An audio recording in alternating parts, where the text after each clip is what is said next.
I am doing great. How are you doing? I'm good. I'm good. It's kind of a gloomy Sunday, but I'm enjoying my I know. space inside.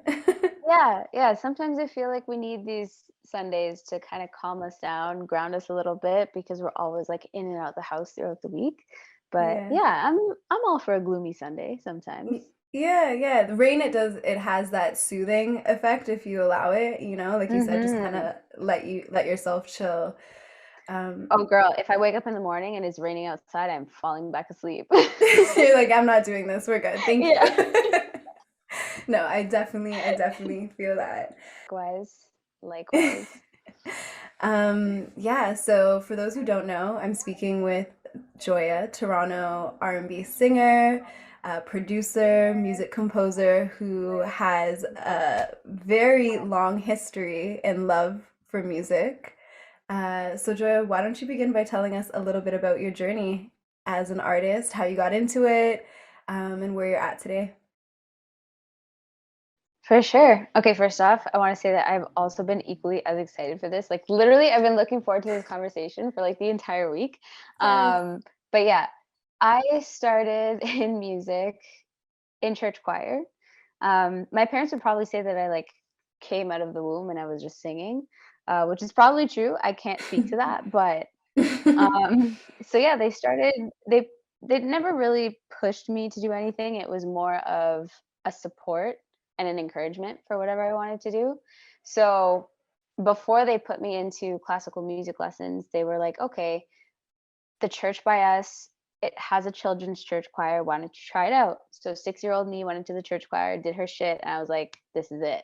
This is it. Mhm. We're gonna do this." So a few years later, I started classical vocal and piano lessons, and then one of my vocal teachers at the time, she was both my vocal and piano teacher, so she saw me in both of those perspectives, and she said, "Why don't you try writing music?" And I was like, writing. What do I have to write about? I was like 13 or 14 at the time, and I was like, "Oh my god, I don't have." I was like, "What do I write about? Like butterflies, cookies? Like, what do you want me to write about?" And she's like, "I don't know, just try." Um, so obviously, I have no recollection of the first song that I ever wrote, but I do remember that I would sit down at my piano and I would just write in a notebook and just try to write about whatever I was thinking about. And then high school started, and everybody's in their feelings in high school. So then I started songwriting for real. And then when I was 16, I went to my first electronic music concert, which was Swedish House Mafia.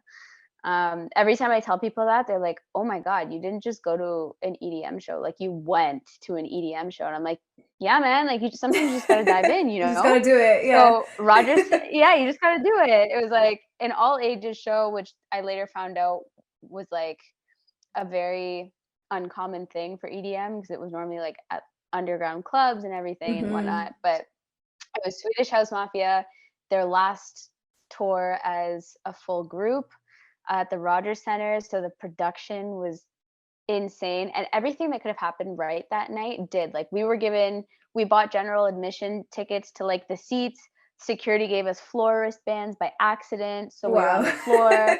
We were like, "Oh my god, where do we put our jackets?" One of my friends from high school happened to be there, and she was in the seat. She's like, "I'll take them for you, don't worry." So, like, we didn't have to coat check, and we were just like, "Oh my god, why is everything working out?" And then I just remember seeing the production and feeling the energy in that room, and that was Mhm. something that I still never forget to this day, but that was the true moment where I was like, "Oh my god, this is what I wanna do."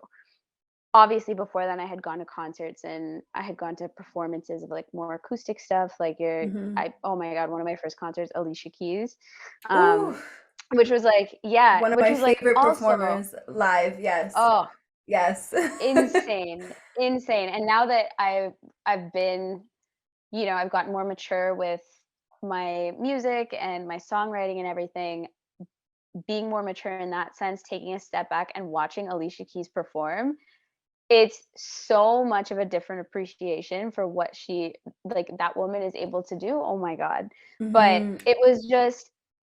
it was such a big energy as well, but it was such a different type of energy. And I had never been exposed to that type of energy like at Swedish House Mafia through Mhm. music. before. So that's something that stuck out in my mind, and then I remember leaving and I was like, "Oh my god, I wanna learn how to produce. I wanna learn how to DJ," and I was like, "That's gonna be me one day." So then Mhm. I did that, and I was making a lot of house music, dance music, and I started to find that it was getting a little bit more redundant to me, and growing up as a singer, I found that I had given so much attention to learning the technical aspects of production that I had kind of put my vocals and my songwriting on a back burner, and then I kind of came to this point where I was like, "Okay, I feel like just making dance music is getting redundant. I miss singing, I miss songwriting, I miss acoustic instruments here and there." And then that's when I got exposed to an artist by the name of Disclosure, Mhm. and through one of my very good friends, Ethan, Yep. and shout out Ethan, Shout and out Ethan, yes. yeah, and I remember listening to Disclosure and just them combining such a cool UK R&B sound that could combine, like, so many different genres and still translate it into dance music. That was my first kind of, I don't even wanna say epiphany, but it had never occurred to me before that these 2 genres could mix. I'm like, "Oh, you Mhm. can have R&B and you can have dance music," but the thing about them was they didn't define themselves by genre. Maybe their first album was a little bit more dance, but their second album just spanned so many different genres and tempos. Because when I was making house music, it was like, "Oh my god, I have to be between 120 and, like, 128 BPM," and I'm BPM, like, yeah. yeah, and it's just like, now it's just so much more, I was exposed to so much more of a crossover of a genre, and it got me so much more inspired again to start writing actual songs, and then I started working with my longtime friend and collaborator now, Hamlet, and Mhm. he was able to bring a lot more of the live instrumentation to my very electronic production, and then so through that, it's just kinda, like, been a whole mix of genres and sounds, and I'm at a point now where I just make whatever I love. And it's just like, for Mm. me, that's been a whole span of genres because I grew up listening to a lot of R&B soul from like the 70s, 80s, um, and like funk and even disco. And then I also grew up listening to a lot of bossa nova with my parents. So I guess that Wow. jazz, yeah, that like jazz had kind of always been subconsciously in my head. But then I also grew up listening to like the 2000s Justin Timberlakes of the world, which was one of the best eras of music, Eras, in yes, my yes. opinion. I That agree. Justified album, oh my god. So I Yeah. also grew up listening to a lot of that and then, like, the Alicia Keys, so I've been so exposed to so many different genres, Mhm. and I guess through that, I've kind of taken everything as inspiration, and it's like, okay, I don't have to define myself by one sound now, so, yeah, my journey through music has just been, one, I don't wanna say a roller coaster because I feel there's never been like a super, super high and a super, super low, but it's just like I've been coasting through all of these different paths of music, and now Mhm. I'm finally at kind of like this crossroads where they're all intersecting, but they're all making sense. Like, they're all leading me in the same direction. So, Mhm. yeah, That's that's super me. cool. Yeah. No, no, no, that's beautiful. Like, Yeah. I I was just thinking, I was like, how do you go from classical and being like classically trained, Mhm. you know, and then into electronic music and like, I just like where does that happen? But it sounds like you were just being led by something, and like you said, like you showed up at that concert, like you went to Swedish House Mafia, and you know Mhm. you just like felt something, and it seems like you were just Yeah. following these feelings through it, you know. Yeah, yeah, and it's something that, my parents always told me growing up, they're like, find the thing that makes you happy and do that and push for it and try your best at it. So it was like I had caught, and I think I've just always been that kind of person. Like, I do have a very analytical side to my brain that is Mhm. there and it is active. Like, I was so good at math and science in high school. And all of my teachers were pushing me to go through like to that. They're like, "Oh, go into something for science, like go into engineering, do something with physics." Mhm. And I'm like, "Okay, can I do that? Do I have the ability to do that?" Yes, and I am grateful for that ability, but to me, there was just an intuition that was like, no, you need to do something that is artistic because at the end of the day, like I knew that that was what made me happy.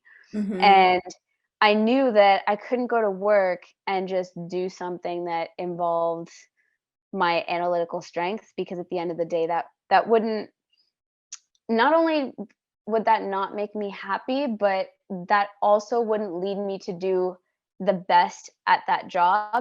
To me, I always knew that I wouldn't be able to do something that wasn't in the arts, because I knew that if I wasn't using my creative ability to some extent, I wouldn't be doing that job to the best of its ability. And to me, that's always been like, integrity has always been a huge value that I've grown up with. And I'm like, I don't want to be doing something if I can't do it to the best of its ability. So to me, it was always, yeah, there was just always an intuition that I needed to be creative. There was always something that pushed me in that direction internally. So yeah, that's just, and yeah, going from, and it's funny because classical music is a very, it uses a very analytic side to your brain, because Mm, everything is so, especially like I remember we had to do our classical music exams, and there's always like a list A, a list B, and a list C.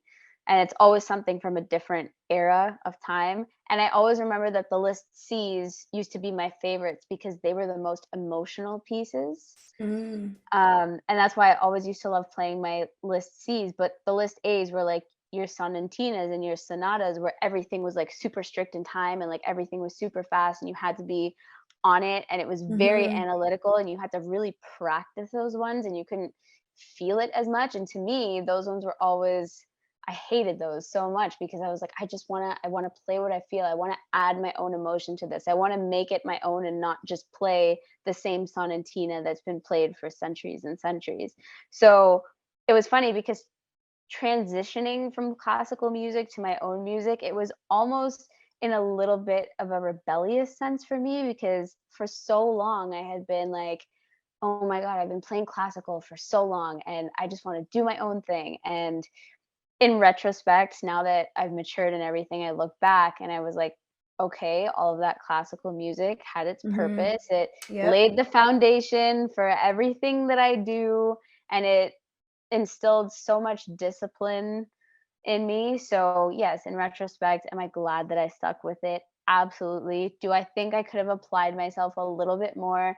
Absolutely. Mhm, But um yeah, I'd ultimately say that like I don't, there's no regrets, because everything, one thing led me, like, you know, one after another to get me where I am right now. So yeah. I'm very happy with that. But yeah, the transition from classical to EDM was just like, yeah, it was one thing after another. It wasn't just like flip the switch, Yeah. but yeah, it was definitely, yeah, it's just, it all contributes to this overarching sense of music that I love. So Mhm. yeah. I love that, and I love that, you know, today and where you're at with your music now, it's like you're like there's no boundaries, Mhm. you're not allowing genres to box you in, and it's experimental in that way.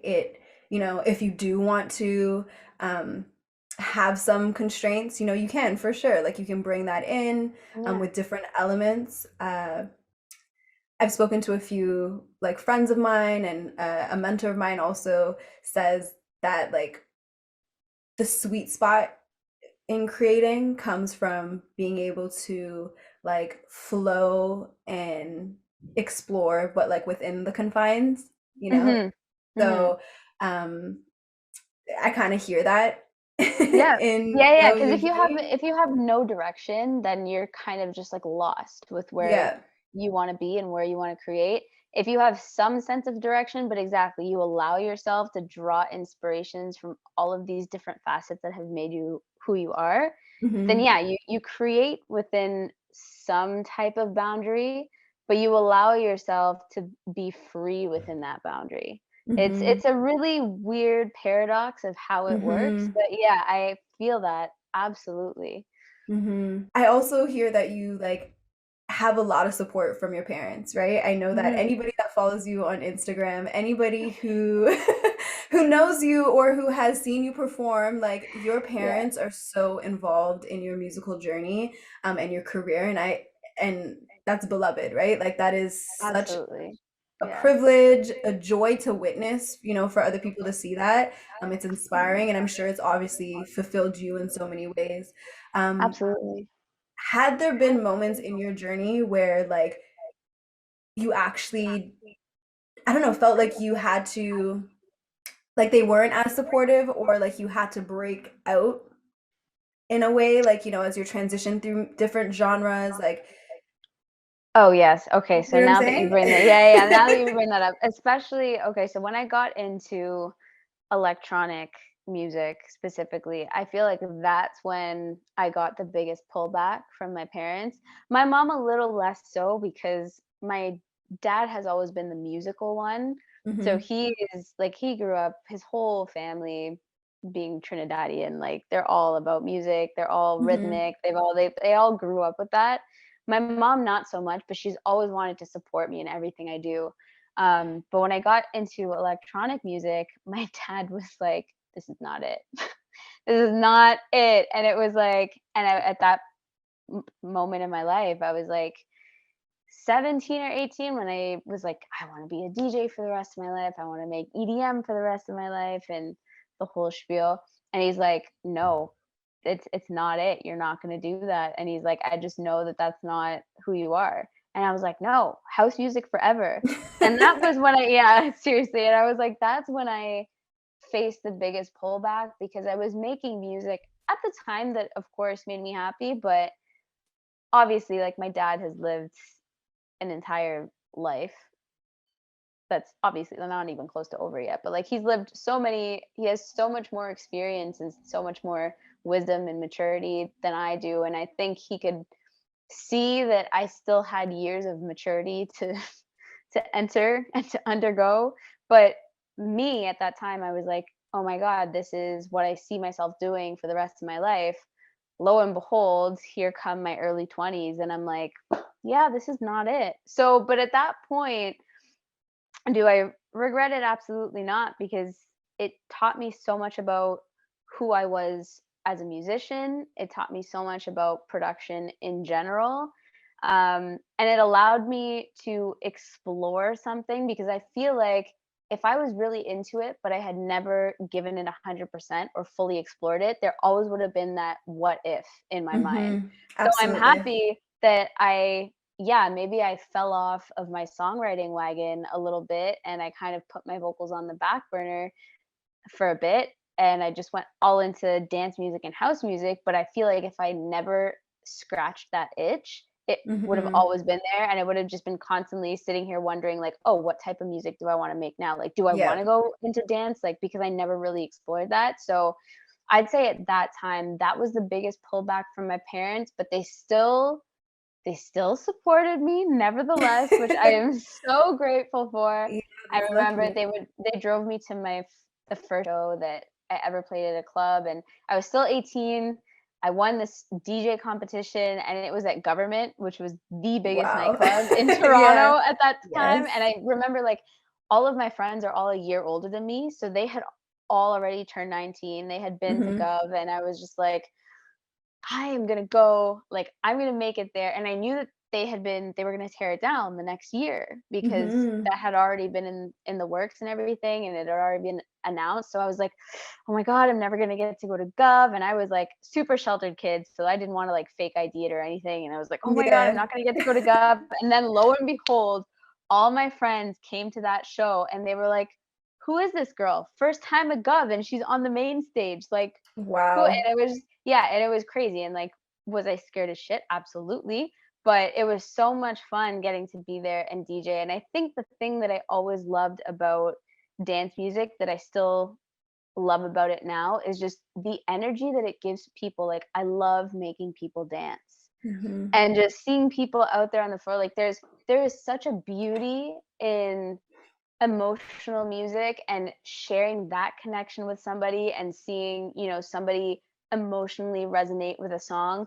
But there's also such an energy behind making somebody completely forget about the world around them and just seeing them move and dance and like be in that moment. So I think there's so many beautiful things between like each of these different energies, and had I not explored dance music, I wouldn't have seen that.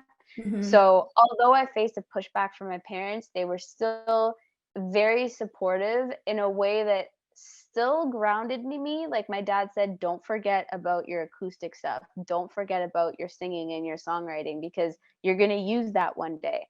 So, Mhm. although there was a pullback, it was more in a form of, like, support and encouragement rather than in a negative way. Yeah, yeah. Yeah. That's beautiful, and I love that you're able to acknowledge the wisdom in your father, you know? And no, because like truly, like Yeah. you're a teenager at this time, we are forming our identity at that time. We're very like headstrong on who we are and how we want to express ourselves, even though we're actually really just figuring it all out, right? And we don't know Yeah. that that's temporary And because we're still I was morphing. so yeah, and to speak to that, I was so lucky because my dad has been the one that always instilled a lot of wisdom in a quieter way. He took a little bit more of not I wouldn't say a passive stance toward him, but he waited until I acted out and I kind of figured my things out before he kind of instilled that wisdom onto me, whereas my mom was the more proactive one, and she would see it coming. And like, my mom and I would get in so many arguments throughout high school because I was trying to be my own person, and she was just reminding me to ground myself and not forget about the values that I had learned growing up and everything. And had my mom not been so headstrong about that and constantly reminded me and constantly got in arguments with me, I don't think I would be the person that I am today without that. So it was that combination of wisdom from my parents, my mom being the more headstrong one and my dad being Hmm. the more I don't want to say relaxed, but uh, you know what I'm saying? Like it's hard to Yeah, put like into yeah. I know what So you're saying. he It's kind of like he just lets exactly. I'm watching you, but I know when I need to like step in and give you Intervene, that yeah, feedback. Yeah. exactly, Yeah. exactly. So having that mix between my parents and getting that wisdom from my dad, especially in a musical sense, but then that wisdom from my mom in an emotional sense, it those 2 things allowed me to stay grounded and to mature in a way that was the most beneficial for me and that allowed me to kind of experience the things that I needed to experience, but most importantly, learn the right lessons from them. Hmm. So, yeah, I am so grateful for the upbringing that my parents gave me and the things that they instilled in me and the support that they gave me to go in the direction that I ultimately wanted to go in, like pursue the things that I wanted to pursue, but at the same time doing it with integrity and doing it with the values that I knew I learned when I was younger. Hmm. So, I'm hearing so yeah. many gems right now. Oh, Like, yeah, you're I'm just dropping happy. plenty. So I'm Oh, hearing, yeah. and I want to highlight them because I want to just like I want people to be able to hear them and really pull them out Mhm. and just kind of like sit with them for a minute, For sure, in yeah. terms of like your creative process and your journey. One thing that stands out for me is exploration. Mhm.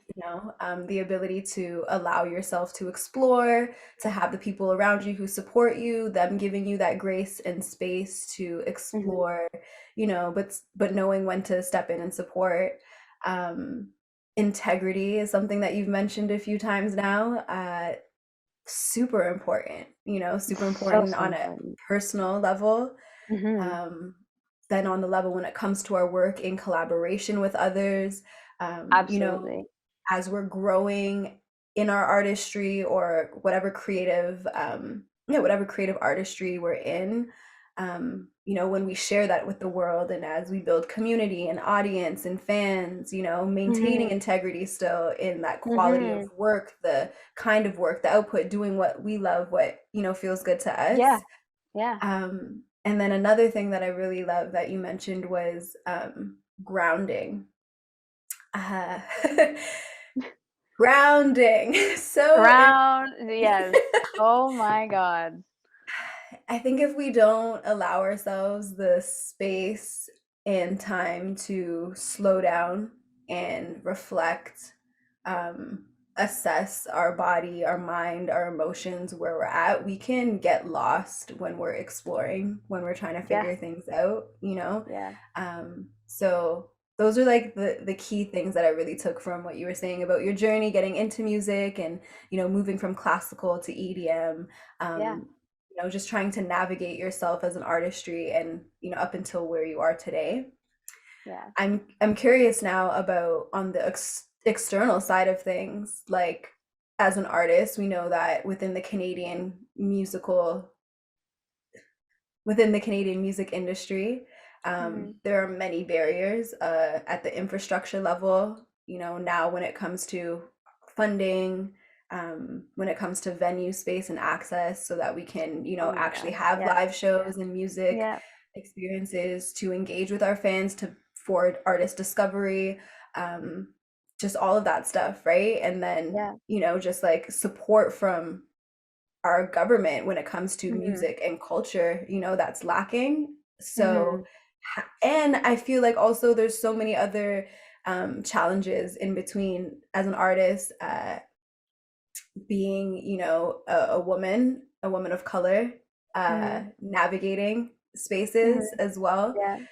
What have been some of your biggest challenges, and how have you either navigated them? And if there's something that you're still working through, how are you navigating? That's yeah, that's a really good and loaded question.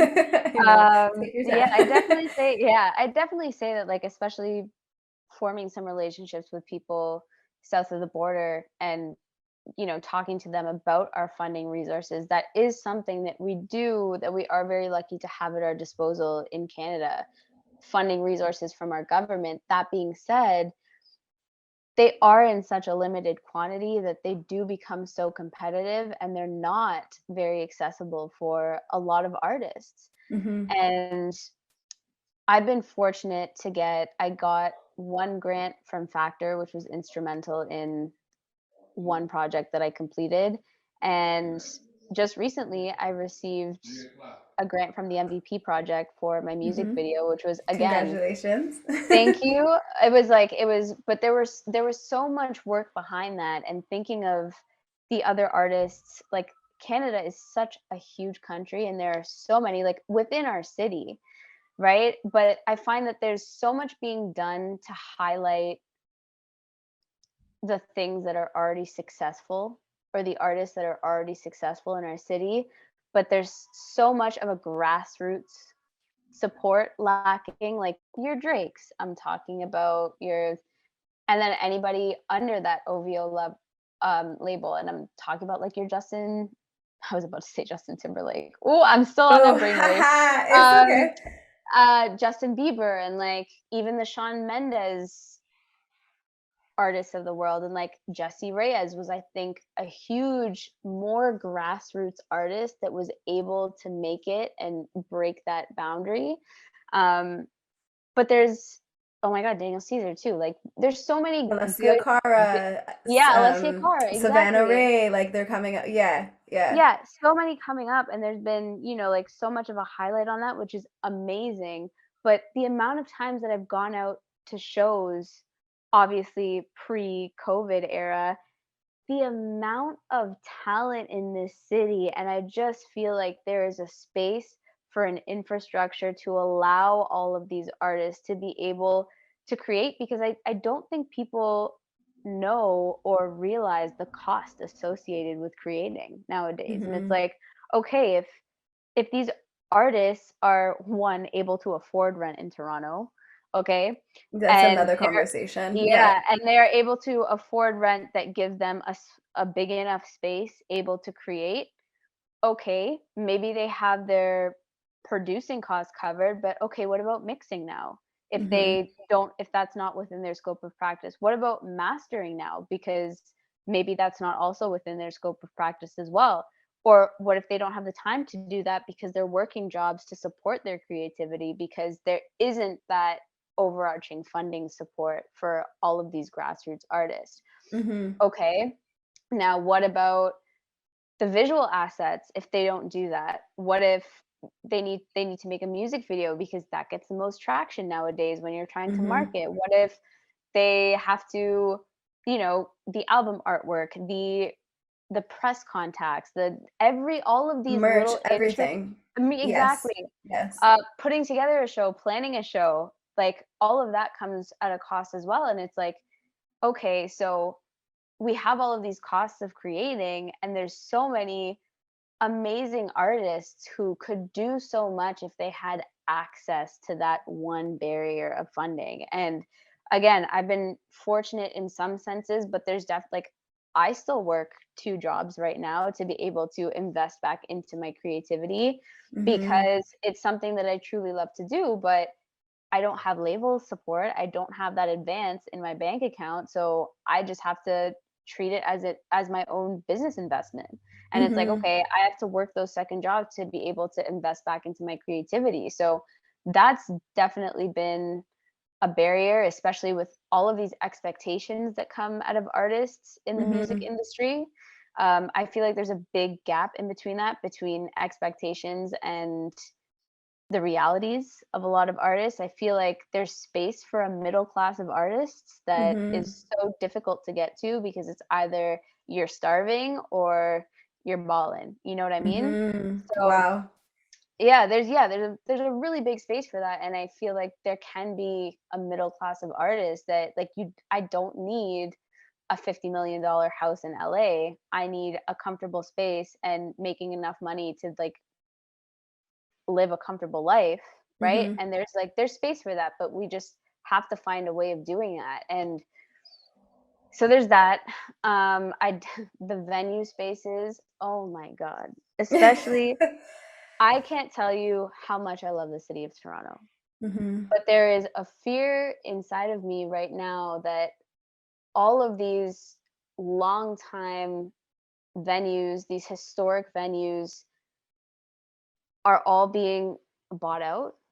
They're facing rent increases that they can't afford, especially right now, given the current climate. And again, that comes back to support from our government. Like, there needs to be support from the government, not just for artists, but for the venues that are so instrumental to artists to be able to exhibit whatever creative work in whatever medium they have, whether that be art galleries, whether that Mhm. be concert halls, right? Whether that be theaters, whatever it is, artists need a space to be able to exhibit all of this creativity that they've worked so hard. Because I'm a person, personally, I feel like those in-person connections are the most valuable. Like, you can Absolutely. market your art as much as you want on social media, but I feel like that's only going to do so much to really showcase and build that connection Mhm. with with those individual fans, those meaningful connections. So it's okay,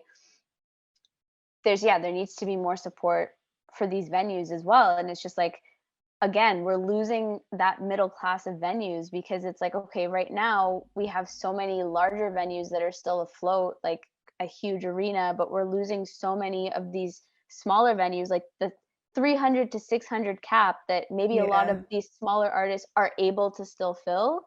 Like, Yeah. they And can't afford to yeah. exactly, like, they can't Yeah. fill a 5,000 Danforth Music Hall or a No. Phoenix Concert Theater. They obviously can't fill a Scotiabank Arena. Maybe they can fill a mod club, but Mhm. that can't happen anymore, right? So it needs to be more of a focus on the life the life of these smaller to mid-sized venues rather than just the generation of these newer, larger venues that we can't afford to fill because there's, again, so many artists that just need spaces to be able to exhibit that work. But yeah, I mean, other than that, I one that I kind of see foreseeable. Canada is a great country, but it's so spread out. So it's like, Mhm. how do I tour, right? And it's like, we want to support, like, sure, absolutely, I want to try to build my presence in Canada, but at the same time, you know, the US is such a huge part of breaking into the North American market as a whole, and I also feel like the worldwide market. So Mhm. it's navigating that, fine line of, okay, do I want to start most of my business in Canada? Do I want to try to, like, make it and break it here in the city of Toronto where it's kind of becoming harder to do that with all of these other barriers that are localized here? Mhm. Or do I want to try breaking ground in a different country that's maybe, farther from where I'm comfortable, farther from my family, farther from all of this? So it's like, yeah, it's all of these different competing thoughts that are kind of happening in my mind. But then again, I kind of have to put that on hold right now because we're in the middle of a global pandemic. So Yeah. there's just yeah, there's a lot of competing things, but I can't say that I'm not still fortunate enough to be able to chase my creativity because even having all of these competing thoughts in my head is a privilege, right? So Mhm. still being able to chase that creativity and find ways to work around those barriers and those obstacles and maybe even create some opportunities out of them.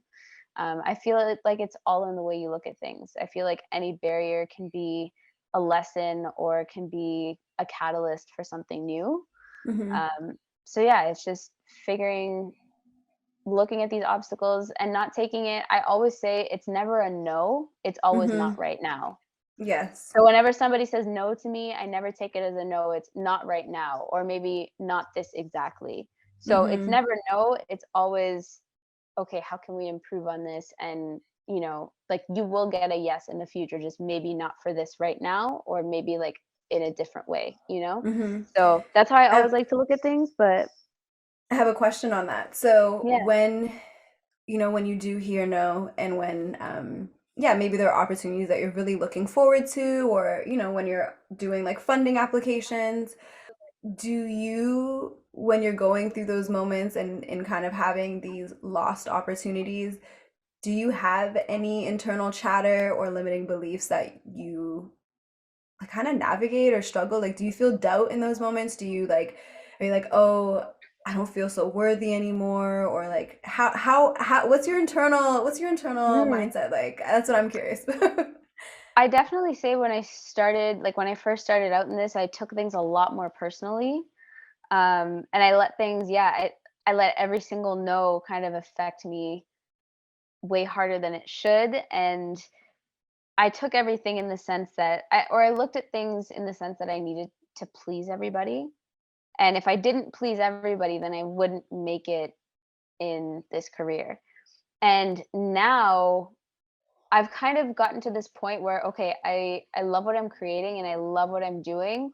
Pleasing everybody is not the goal. Staying true to what I want to do and what I want to present as an artist, that is the goal. So in my head, every time I hear a no, it's funny now because every time I hear a no, it just kind of, it's like I shrug my shoulders and I'm like, okay, cool. And it's just like it's getting from that first sense of, or from that first stage of, heartbreak or extreme anxiety or lack, like crushing of confidence every time I would hear that no. Hmm. Now it's kind of like, okay, cool. Like it honestly just brushes over my head just because I Hmm. know I know what I'm doing. Well, no, I don't know what I'm doing. Nobody knows what they're doing. But it's like I know the purpose behind what I'm doing and I know how much work I've put into it and I've experienced so many more things and I've met so many more people that it's kind of like I know that something is going to come of something, whatever it may be, but I also know that I can't have my eyes set on one single path of success because it can come in so many different forms. So instead Hmm. of expecting things or trying to make things go one way with one person or with one company or whatever, it's kind of like when I hear a no, it's like, okay, great, move on, keep doing what I'm doing because I know that I've gone through so many things in my life to finally get to this path and be confident in what I'm doing and know internally that this feels true and this feels right. Okay, great. That no set me up to find the right person. So Hmm.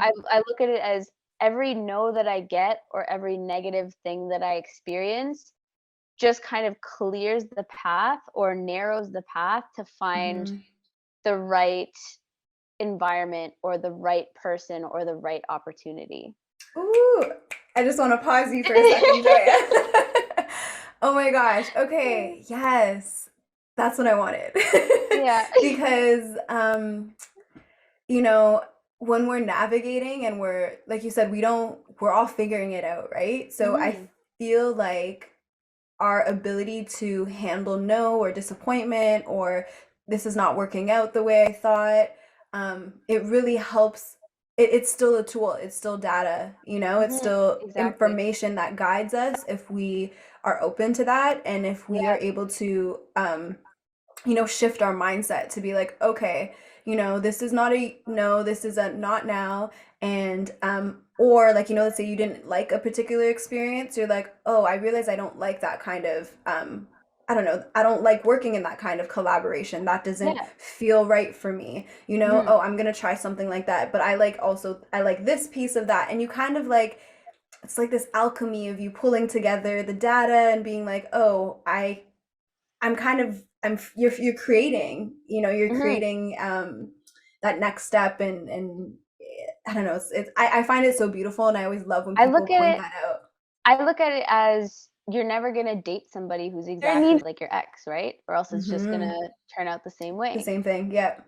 So, I kinda look at it like that. It's like every kind of missed opportunity or experience that didn't make me feel right, like negative experience, is always kind of it's a learning point. It's like, okay, the lesson that I always look at things as lessons. Whether it's Mhm. positive, you learn a lesson that this is right, this is true, okay. If it's negative, instead of breaking like me personally, like instead of letting me break it down, it's like, okay, this is also a lesson. This is what Mhm. I learned didn't work. This is what I learned, as you said, like didn't feel right to me. Didn't it wasn't true to who I was. It didn't do anything for me in that sense. Okay, that's data. You take that as well and you learn from it.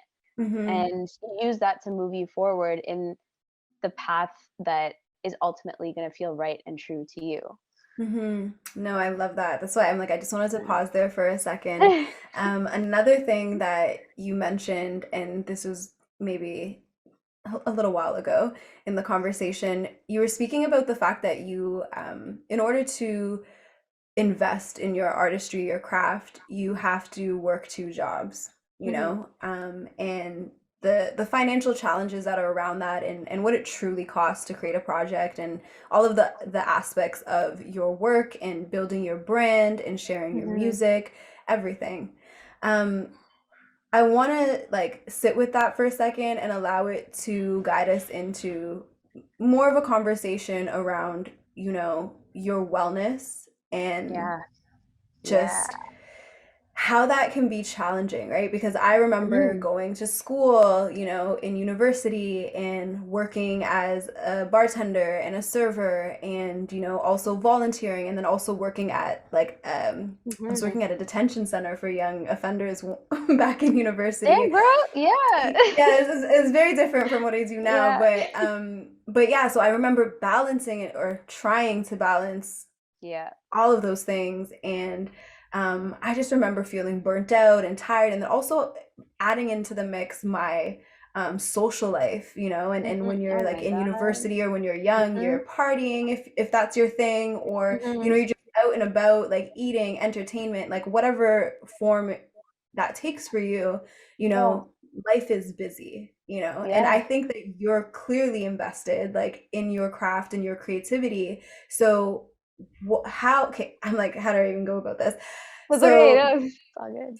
like, what do you do on a day-to-day or like just like what are the things that help you ground yourself, that help you take care of your body, your mind? Like, what are your wellness practices?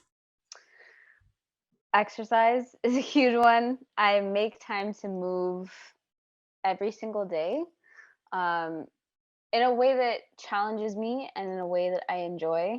Um, so yeah, but we can get into that further if you want. But I definitely say exercise, finding time for daily movement. I love to read, whether it's both fiction and nonfiction, because anytime I read something nonfiction, it just highlights a different perspective that I didn't see, and it allows me to develop mentally.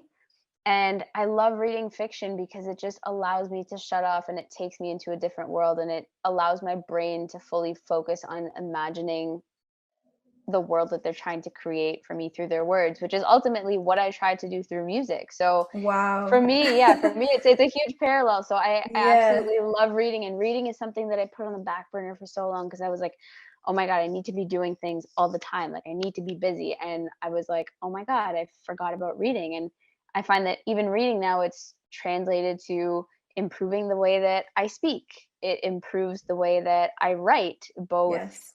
in a professional sense and in a musical sense. So yeah, make time for reading.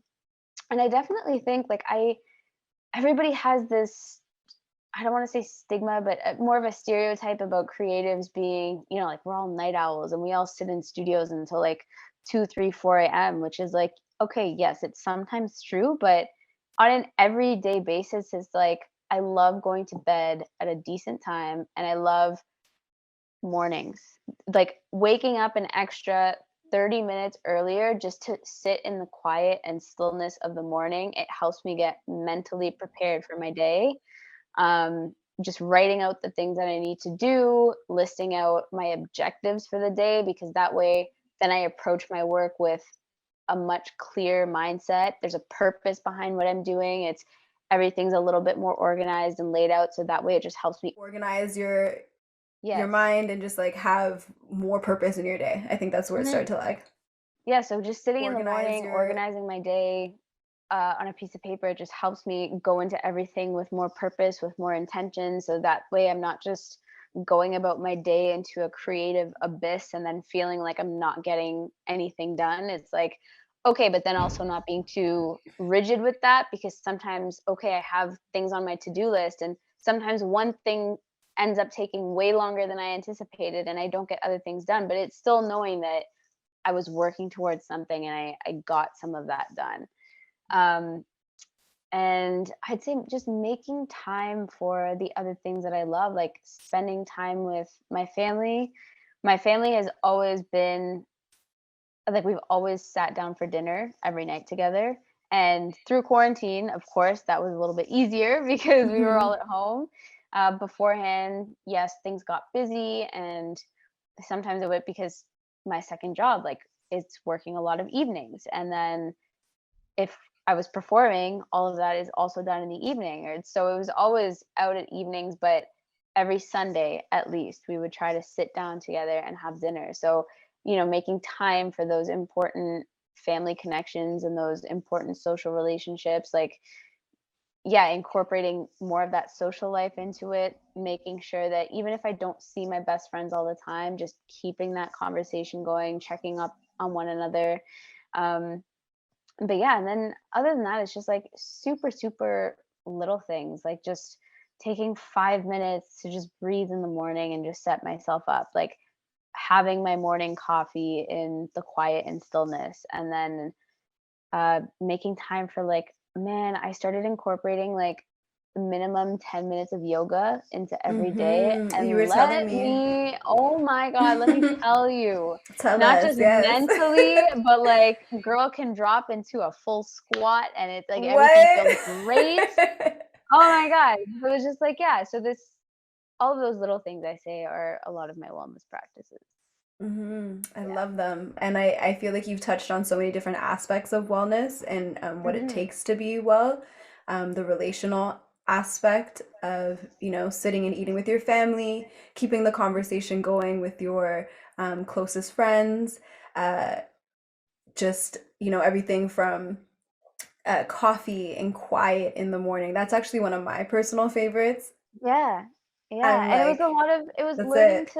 it was learning to be present in the moment, I think a lot because a lot of times, like, yes, you can have a coffee every morning, that's great if that's part of your morning routine, but, like, the thing that switched in my mind was when I found just, like, even the 1 to 2 minutes to just be present in that moment and be present with that coffee and enjoy the experience of having that coffee. It was like just that in itself, the switch of mindset, I feel like is such a huge differentiator in wellness. And it's Mhm. just, or like at least in my life, like it was just that little moment of learning to be present and learning to enjoy that like 1 to 2 minute sip of coffee and be present in all of those senses. It just like it completely changes your mindset and you learn to appreciate like so much more of those little things. And I think that that's a huge contributor to finding to the ability to find joy in our everyday Mhm. lives, no matter how busy or how many tasks we have to do, or even if we can't see our friends all the time, can't see our family. I think just like part of mental wellness is learning to enjoy the things that you do have and like Mhm. finding gratitude in those moments. So, yeah. I love that. I love that. Mhm. So, for my last question, Yes. where are you at now in your personal wellness journey? Mm. Like, is there something that you're, I don't know, just like exploring, discovering? Is there some habit that you're really working through? I know for myself, I am working on my early morning habit. I was Yeah. doing so good at it a few months ago, and then I got super, super busy with work and all the other things that I'm doing. And then I started to crave my sleep because I love sleeping too. So it's like all of Mhm. that. So now I'm trying to, gradually get myself back to a place where I'm waking up at like 5:30 or 6 o'clock. Mhm. Like that's my goal. Is there something that you're working on or working through right now? Yeah, I think I find challenging my body in a physical sense. It's very like for a long time I kind of had to put that on a back burner. Or for a long time exercise kind of became it almost became a little bit of a chore for me rather than what I started it as. And I think being in quarantine for so long and or just being at home for so long, and finally, because my second job, I do work at a gym, so Mm-hmm. it's and we're finally opening back up next week, so we just had a meeting and being in there and talking about getting excited to get classes back. And one thing that I'm very grateful for, the gym that I do work at, I am so lucky to work with an amazing group of people. And when I started working there, I'd kind of viewed fitness as exactly, like, more of a chore or more of just a means to an end to get Mm-hmm. me to, like, get my body looking a specific way or a certain way. But when I started working there, there was just such an appreciation for the human body as a whole and every all the things that it can do on a day-to-day basis, and it was looking at fitness as more of a way to challenge yourself in a way that empowers you.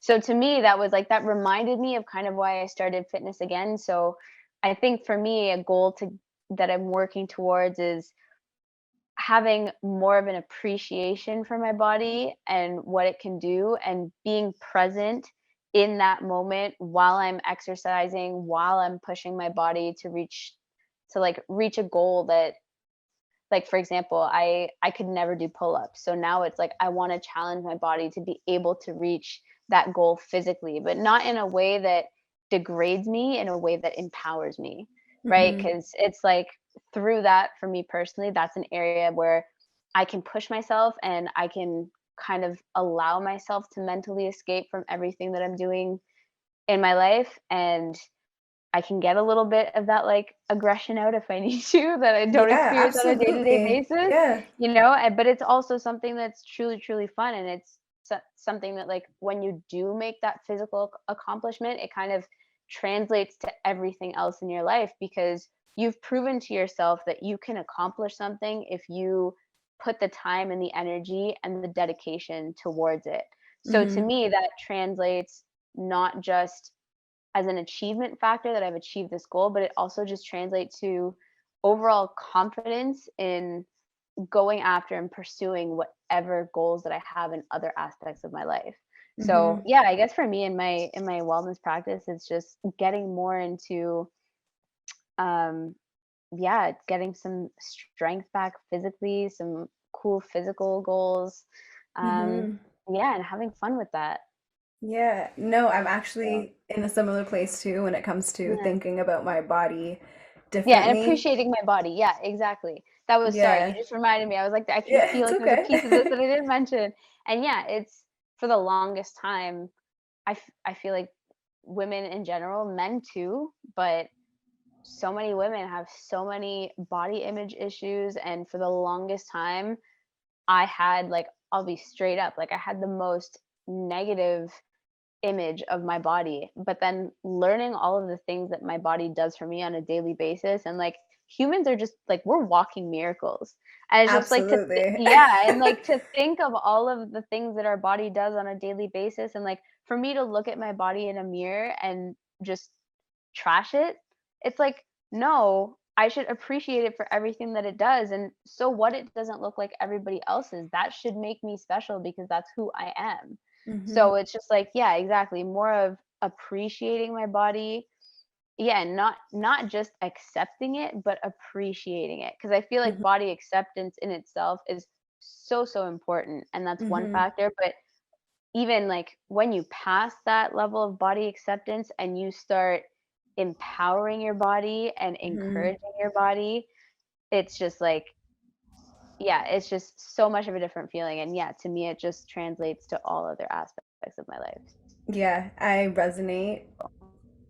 Oop, hold on. Yeah. It just did a Yeah. thing. Oh, it lagged. There we go. It's doing, hold on. Okay. No, I was gonna say, yeah, I resonate with that so deeply.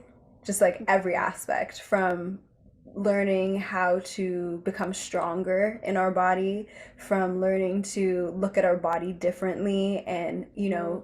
saying kind things about our bodies. Like, I'm still trying to get out of the habit of being like, oh, like, look at my cellulite there, and just Yeah, like, yeah, exactly. okay, like I understand what it is, I understand how it got there, I understand how, when I have my junk food binge, how that actually impacts, Yeah, the fat yeah, in my body, yeah. understanding that I have the tools to shape that, just, And and that I it's a remember, privilege to have those tools. And that it's a absolutely. privilege to be able to, like, worry about these things, and also when I started looking at it from that perspective, it's like, Mm-hmm. I have a privilege to worry about what I look like. And Mm-hmm. it's like that in itself, it was just a huge mindset shift for me that was Mm-hmm. like, "You know what? I have this privilege. Let me use that energy that I am focusing on this so much towards other better things that can Yeah. better so many more aspects of my life, and it's been little things as well, so it's like, instead of instead of just focusing on myself in that light, it's like, okay, now when I'm looking at other people, it's like, do I wanna compliment them on how good I think, like, their outfit looks on them, or, like, do I wanna compliment them on how confident they seem, or, like, Mm. how well they're doing in life, or, like, how happy they look? It's like, okay, let's focus on shifting this energy also in other people so that they focus on themselves in a broader light rather than just how they look, right? Wow. So it's that's something that I needed to have the mindset shift within myself firstly to be able to try to spread that energy and that positivity to other people. Because I think Mm-hmm. ultimately, like, yeah, once you realize that in yourself, it's like, why would I ever want anybody else to be focused on that one thing as well when I knew how detrimental it was to me. Mm-hmm. So, it's yeah, it's trying to focus on that on other people, like, focusing on other people in that light as well. So, like, when I see my friends, never it's never, "Oh my god, well, you look so good," or "You look like you've lost weight," or this or that. It's like, "No, no, no, like, you look so happy, you look so confident, like, you're accomplishing all of your dreams in life, like, I'm so proud of you," you know what I mean? And it's focusing on all of that. And I Mm-hmm. think that contributes to a better overall sense of wellness than just focusing on, like The aesthetic that, like, the aesthetic, exactly. yes, a friend of mine recently moved to France, and Mhm, uh, he was mentioning to me and a few others that he's paying attention to the way that the people in France they work out. It's different, and the way that mhm. they engage in fitness and physical activity. Um, Whereas it's really about the doing, and it's really about Yeah, like the exercise or the activity, like the sport, whatever it is they're doing to move their body, and maybe the mhm, joy and the fun of that, as opposed exactly. to in North America, how it's really about the aesthetics and Yeah, how we look, how do we yeah. look, and we're really obsessed with our physical appearance and body. So I love how um, you're kind of doing that, and you're embedding that shift in what I what I heard him say, like you're bringing that forward, when you're speaking to your friends and you're choosing to highlight things that are more about Mhm. their being and doing, Exactly, as yeah, opposed to and just it's like the still superficial. yeah, and it's still a work in progress, and yeah, it's not Of something course. that'll change overnight, but it's definitely, like, I think I've made strides toward that, and for me personally, like, that's a huge accomplishment in itself, Hmm. so, yeah, it's been awesome, yeah, the wellness journey has definitely and I think having this time to kind of take a step back and having a little more time to dwell in all of these feelings and work through these thoughts was so so beneficial to me because it was an area that I think I just always put on a back burner or never really cared to acknowledge, or maybe I was too scared to be vulnerable with that thought. It was too uncomfortable for me to Hmm. face. But yeah, finally having some time to face that truth and work through it, and yeah, it just shed light on so many things, and it shifted my mindset completely. So, That's in the beautiful. best way possible. That's I beautiful. That's beautiful. I honestly could keep going. But I just know, we can talk about it. out of respect for our time and our Sunday Yeah. and all the things that we want to either do or just chill out and not do. Girl, you already know I'm baking this afternoon. Okay, okay. I know you have some recipes in the works for us. Oh, yes. So I know that, I mean, I'm personally excited. The community has not seen this yet. So when they see it, they'll I'm so excited. see the recipes as well. So thank you so much for collaborating with me and bringing your energy, your time, just all of your wisdom, your truths to this conversation. I'm feeling like pretty full about it, pretty like, I don't know, I'm gonna walk away. I'm gonna be like, oh my God, that was so good. So No, thank you so no. much. Thank you, Alicia, for just first of all having the dedication and commitment towards starting this project by yourself because I think it's just so important. It's such an important thing to talk about for creatives. So just yeah, you personally starting this, like so much respect for you. And I am so Thank you. humbled that you would have me on as a Mwah. collaborator. I'm so, You're so sweet. excited. Yeah, yeah, yeah. So I can't wait. Yeah, thank you so much. Yay. Thank you, Joya.